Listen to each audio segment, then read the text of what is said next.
ବାଲେଶ୍ୱର ସହରରୁ ପ୍ରକାଶ ପାଉଥିବା ସାପ୍ତାହିକ ସମ୍ବାଦପତ୍ର ଅଭିନନ୍ଦନର 15ତମ ସ୍ୱ ନକ୍ଷତ୍ର ଦିବସ ପୁରୀସ୍ଥିତ ସଂସ୍କୃତି ଭବନରେ ପାଳିତ ହୋଇଯାଇଛି।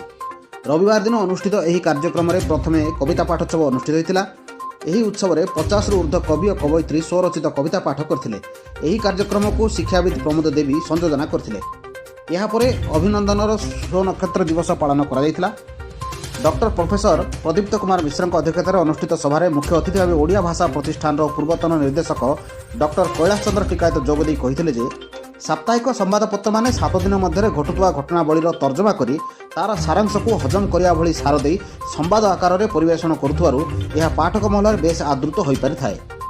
जड़े व्यक्ति 7 दिन मध्य घटी जाइथिबा घटनावली जानिया पई दैनिक खबर कागज पृष्ठा ओलाटाइबा अपेक्षा गोटे साप्ताहिक संवादपत्र पढ़ीदेले सेतिकी सबकिछि पाई हुए।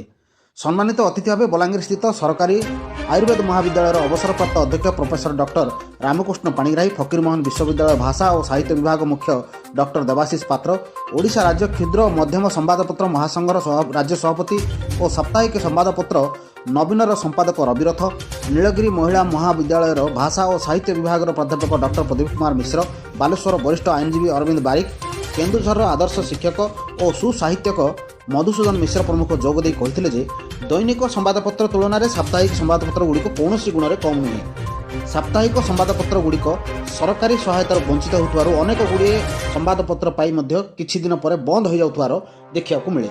ଏହି परिप्रेक्षी में अभिनंदन संवादपत्र बिना सरकारी विज्ञापन में 14 वर्ष धरी प्रकाश पाई आसीथिबा घटना निश्चित भाव एक स्वागतयोग्य पदक्षेप कहले अत्युक्ति हेब नाही। अभिनंदन संवादपत्रर संपादक जगदीश मिश्र किभली भाव संवादपत्रटी को बंचाई रखिंट से कथा से आश्चर्यजनक बोली वक्ता मैंने वक्तव्य देते।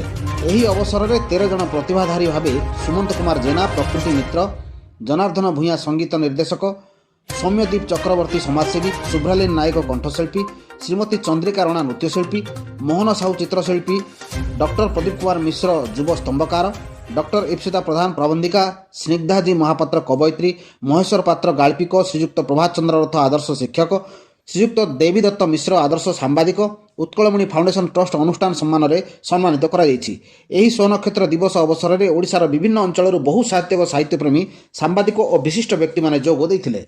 ब्यूरो रिपोर्ट नवीन न्यूज।